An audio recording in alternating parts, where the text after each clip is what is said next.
Guys, again welcome back you to your channel, The Voice Box. Today we are going to start with the second book, that is statistics. Firstly, I want to tell you that the statistics portion covers numerical, that mostly it starts from chapter 4, but from chapter 1 to 3 it's majorly the theory portion.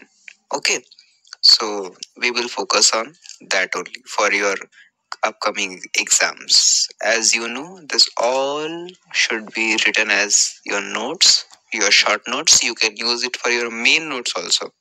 So if you find it useful, you can note it down. Okay. So let's begin with the first chapter from the second book, that is statistics. Okay. So the name of the chapter is Concept of Economics and Significance of Statistics in Economics. So I think so. Economics, you everybody know, because we have discussed a whole chapter on it, economy and economics, in that our first book, Introductory Microeconomics. Okay, so now let's see the significance of statistics in economics. You know, there is one chapter also in mathematics class 10th, statistics. Yes, okay. So again, we are starting with a very common and basic term. Who is a consumer? So everybody knows a consumer is one who consumes goods and services for satisfaction of his wants. So I don't think so. This requires a very lengthy explanation. You know who is a consumer. Okay, now what is economics? So this definition is basically based on your this book, statistics book. But I prefer you to write that definition only, which is given in your micro introductory book, so that you shouldn't be confused. So see here what it is given, that economics is the study of how people and society choose to employ scarce resources. It is not scarce, it's scarce, which means shortage or kami, that could have alternative uses in order to produce various commodities that satisfy their wants and to distribute them for consumption among various persons and groups in society. It is the same thing which is described in your that book also. Just it is given in a lengthy manner. Okay. Now let's come. What is consumption? So from here you have to start understanding. So consumption is the process of using the utility value of goods and services for direct satisfaction of your wants. Now see what happens. What a consumer does. A consumer purchase the particular good or commodity or services. For what purpose? To consume. So that consume is the consumption over here. So remember this point. Utility means satisfaction.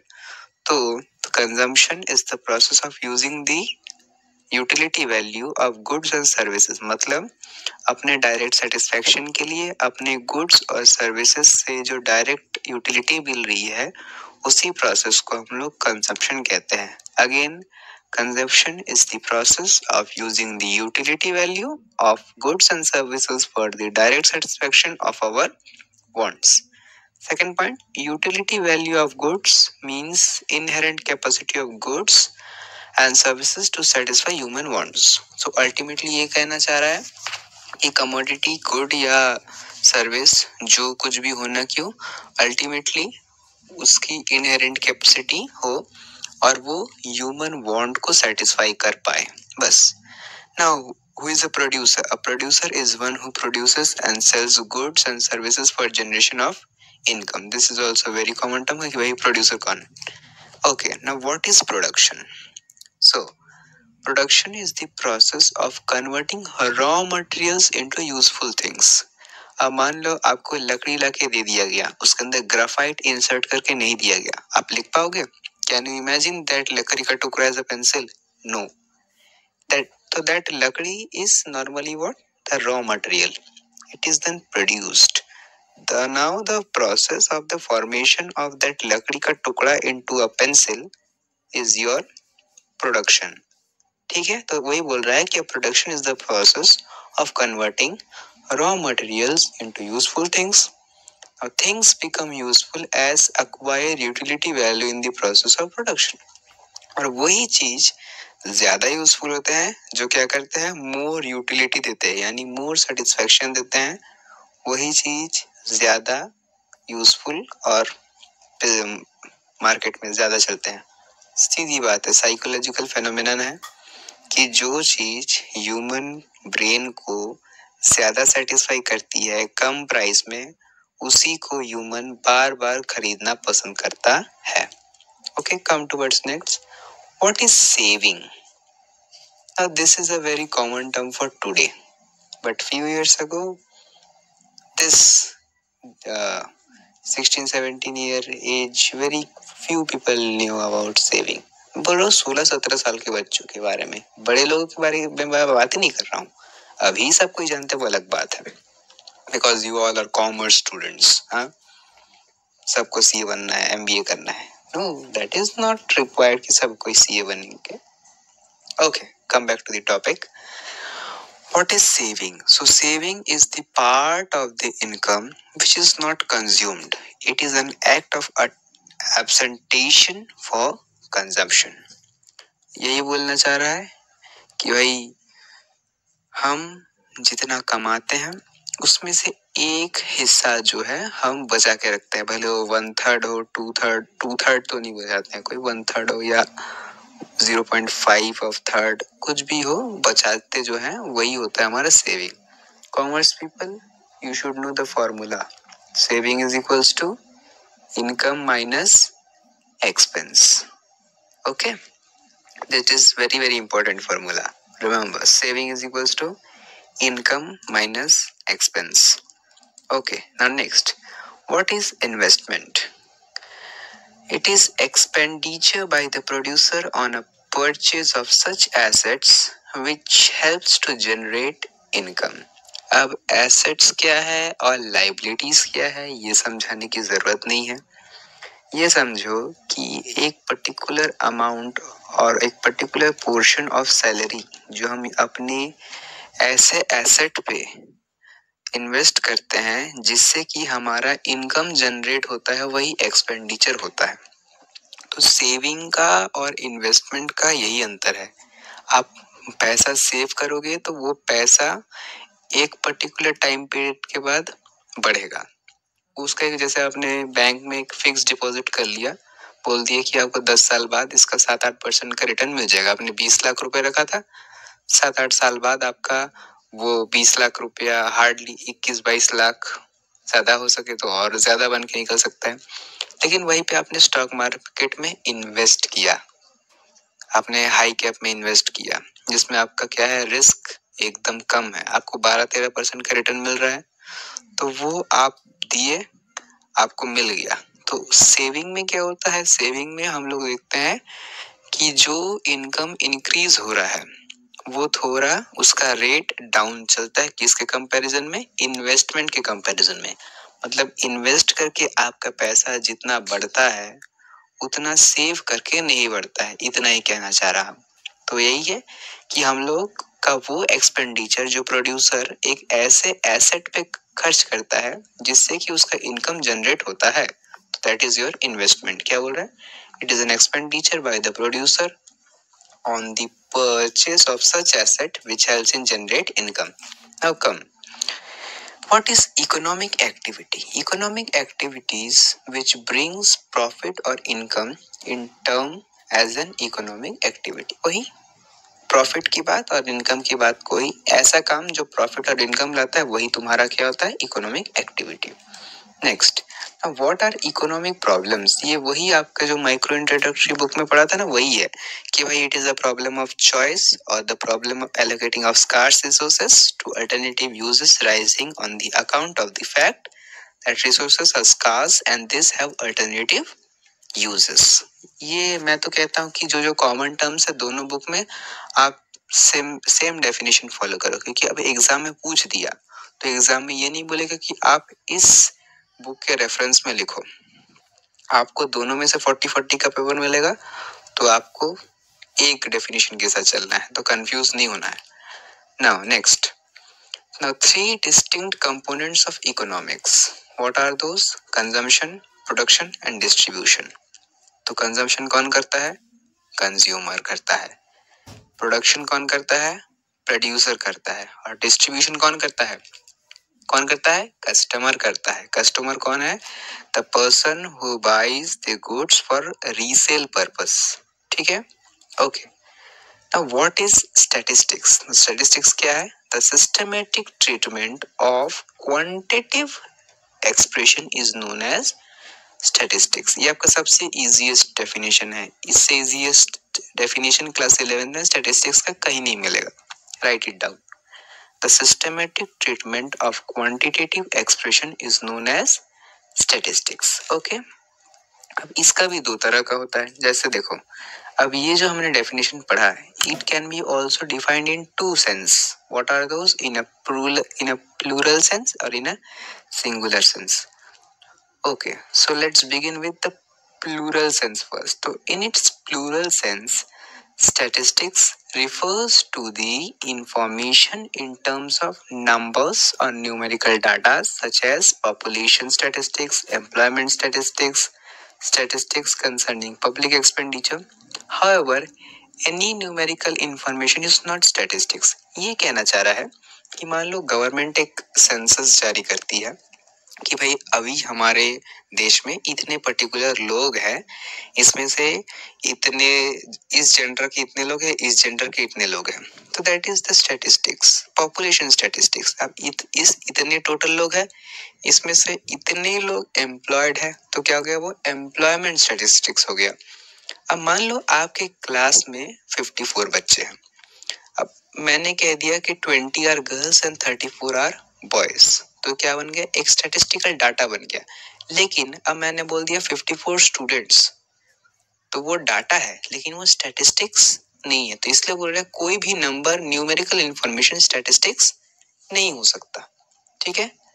अब आओ हम थोड़े इसके features में देखते हैं कि इसके एज अ न्यूमेरिकल डाटा इसके फीचर्स क्या क्या है. तो पहला देखो, पहला पॉइंट आता है तुम्हारा एग्रीगेट फैक्ट्स. क्या बोल रहा है? A single number does not constitute statistics. It is a group of observation. मैंने कह दिया 54 स्टूडेंट्स. 54 स्टूडेंट्स कहाँ के, किसके, कब के? बोलना पड़ेगा इस पर्टिकुलर स्कूल में, इस पर्टिकुलर क्लास के इस सेक्शन में से इस सेक्शन में इतने बच्चे हैं. तो वही बोल रहा है कि एक सिंगल नंबर का भी स्टैटिस्टिक्स नहीं बन सकता. स्टैटिस्टिक्स क्या है? It is a group of observation. Second में आओ, न्यूमेरिकली एक्सप्रेस्ड. तो क्या है? Qualitative statements are not statistics unless they are supported by numbers. मान लो मैंने कुछ भी कह दिया, there are students in 11th class. वो क्या है? वो एक क्वालिटेटिव स्टेटमेंट है, लेकिन उसका मैंने कोई नंबर नहीं दिया. कितने स्टूडेंट्स है भाई? वो स्टूडेंट्स में से कितने बॉयज है, कितने गर्ल्स है, मैंने ये कुछ भी नहीं बताया. तो क्या बोल रहा है कि प्लूरल सेंस में स्टैटिस्टिक्स को डिफाइन करने के लिए हम लोग को क्या चाहिए? हम लोग को पर्टिकुलरली न्यूमेरिकल डाटा चाहिए. फिर बोल रहा है affected by multiplicity of causes. Multiple causes से अफेक्टेड रहता है. कैसे? Statistics are not affected by any single factor but are generally not isolated. ठीक है, आइसोलेशन का मतलब आप समझते हैं. Now they are dependent on और influenced by several phenomena. What are that?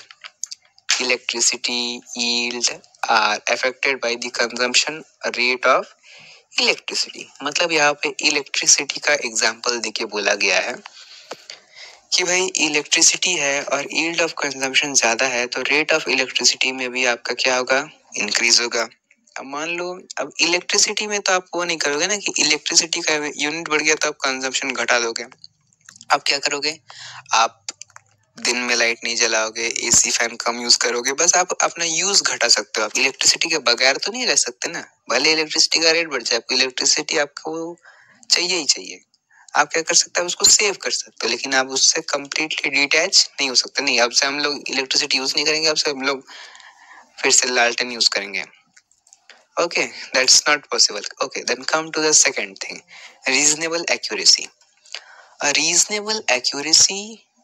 reasonable degree of accuracy must be kept in viewing while collecting statistical data.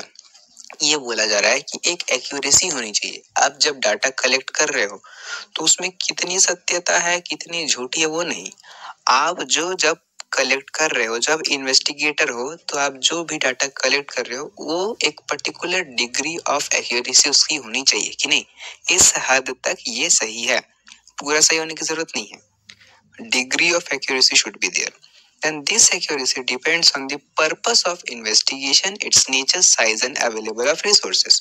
तो क्या हो सकता है कि आपका जो डाटा है वो आपके इन्वेस्टिगेशन के नेचर पे या इन्वेस्टिगेशन के पर्पस में या इन्वेस्टिगेशन का साइज या उसके रिसोर्सेस अवेलेबिलिटी के अकॉर्डिंग चेंज हो सकते हैं। ठीक है। देन predetermined purposes, तो statistics should be collected with some determined object। ऐसा नहीं कि मन मर्जी किया तो हम कलेक्ट कर लिए, नहीं, एक पर्टिकुलर आपको वो होना चाहिए, ऑब्जेक्टिव होना चाहिए कि किस ऑब्जेक्टिव से हम ये कर रहे हैं। ठीक है ना, any information collected without any definite purpose will be a numerical value, not a statistics। अब मान लो आपने क्या किया, आपने पूरे स्कूल का वो निकाला कि भाई कितने बच्चे हैं टोटल, किस क्लास में कितने लड़के हैं कितने लड़कियां हैं, इस एक एक क्लास में कितने सब्जेक्ट टीचर्स है, कितने क्लास टीचर्स है, फिर कितने क्या है, आपने सब कुछ निकाला। लेकिन आपको इसकी जरूरत ही नहीं है, क्यों? क्योंकि ये तो मैनेजमेंट की जरूरत है, स्कूल के मैनेजमेंट को। आप ना स्कूल के कैबिनेट मेंबर हो ना आपका बोला गया है, आपके पास कोई ऑब्जेक्टिव ही नहीं है, तो ये क्या है, ये सिर्फ एक न्यूमेरिकल वैल्यू रह जाता है, ये स्टैटिस्टिक्स नहीं हो सकता। इसलिए बोल रहा है कि यदि आप कोई भी डाटा कलेक्ट कर रहे हो तो उसका एक पर्टिकुलर डिटरमाइंड ऑब्जेक्ट होना चाहिए, यही कहना चाह रहे हैं प्री डिटरमाइंड पर्पस में।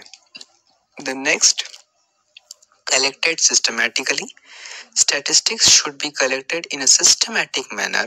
Before collecting them, a plan must be prepared. No conclusion can be drawn from statistics collected in haphazard manner।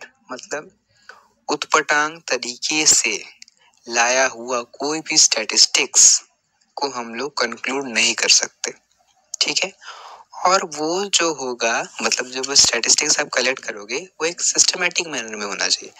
मान लो आपने क्या किया, सबसे पहले आप स्कूल का रिपोर्ट बना रहे हो, सबसे पहले आप दिखाते हो कि हमारे स्कूल में इतने टीचर्स हैं, एक एक क्लास में इतने सब्जेक्ट टीचर है, फिर हमारे स्कूल में हेल्पिंग स्टाफ इतने हैं, क्लरिक मेंबर इतने हैं, फिर आप बताते हो लड़की इतने हैं लड़के इतने हैं, फिर प्रिंसिपल ये है, वाइस प्रिंसिपल ये है वो है, फिर आप लास्ट में बताते हो हमारे पास टोटल इतने बच्चे हैं।